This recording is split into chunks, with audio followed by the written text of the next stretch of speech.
Nakabenta ki khobor ke baman kasngi subscribe yo Antor News. Bun project kumang bikum ka project number 1 kala iya kumba 4% ka number 2 kat art kum ta ter tambah kat kumulong mata kidang under progress within time limit anda lambat kut ka por himla panong ki bigi slow bigi smart.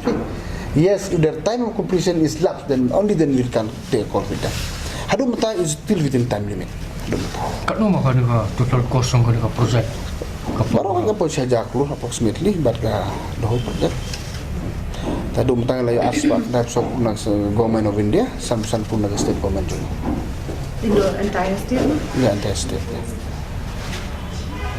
Sumku new urban minister meninggal syong dekat kumbalong project lah yang dia saya mentani don dikatukan ni kumguru project badang standstill nalor binga ai ko koda mar bagini ke involve lang berki other line department like PhD ke help karya itu ki post like yang super khoj te katunga namu mar de sing sekot bing ni kana bagi department kin sim khiano kana bing ni sedang pro and the rest of project it went smoothly.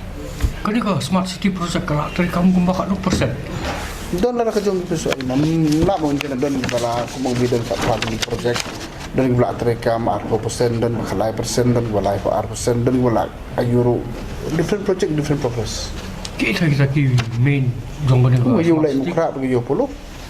Untuk bala saya bakmat gini don ki butli project ni. Tabaro bilong it's in good progress yet to start smart road only but yet to start. The rest is under progress.